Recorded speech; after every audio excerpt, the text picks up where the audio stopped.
بسم اللہ الرحمن الرحیم۔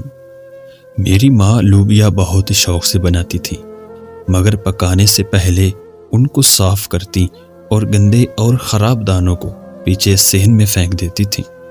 صرف اچھے دانوں کو پکاتی تھی، مگر جیسے ہی بارش آتی یہ گندے اور خراب دانے بیج بن جاتے اور پھوٹ پڑتے تھے اور صحن ہریالی سے بھر جاتا تھا، اور یہ بہت خوبصورت احساس ہوتا تھا۔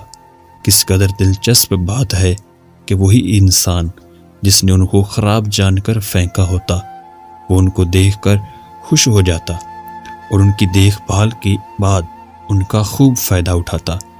اب میری بات غور سے سنیں، رونا نہیں جب آپ کو صحن میں اکیلا پھینک دیا جائے، اس وقت بھی نہیں رونا جب آپ کو ریجیکٹ کر دیا جائے، اس وقت بھی نہیں رونا جب وہ آپ کو کم تر ثابت کر رہے ہوں۔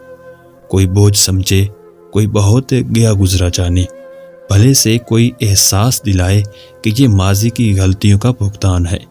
گھبرانا نہیں، بارش آئے گی، صبر کرنے والوں کے لیے اجر ہے، اور یہ اللہ پاک کا وعدہ ہے۔ یاد رکھنا، وہ لوگ جنہوں نے آپ کا انکار کیا تھا خود آپ کو بلانے آئیں گے۔ اللہ پاک اپنے بندوں سے بہت محبت کرتا ہے اور وہ رحمت کرے گا، بس اس سے جڑے رہنا۔ ان قریب سب دیکھ لیں گے آپ کس قدر قیمتی اور انمول تھے۔ مشکل میں خود کو سنبھالیے اور دوسروں کا سہارا بننے کی کوشش کریں۔ میں نے اپنی زندگی میں کئی سبق سیکھے، لیکن جس سبق نے میری زندگی بدل دی وہ ہے دست برداری۔ دنیا کی ہر شے سے دست بردار ہو جاؤ، سکون پا جاؤ گے۔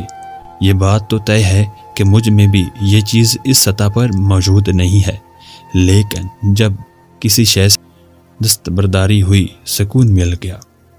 ہم ہر شے کو اپنا سمجھ کر اس پہ حق کے ملکیت جتانے لگتے ہیں، بس یہیں سے بے سکونی کی ابتدا شروع ہوتی ہے۔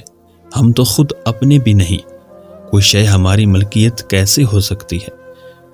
ہماری تخلیق کا مقصد بس اخلاص و محبت کے ساتھ اپنے فرائض کی انجام دہی ہے۔ وہ شخص اللہ والا نہیں ہو سکتا جو تکلیف میں گلا کرے، جو ہے وہ اس نے اپنے مقربوں کے لیے رکھی ہوتی ہے تاکہ وہ ذرا اور قریب ہو جائیں۔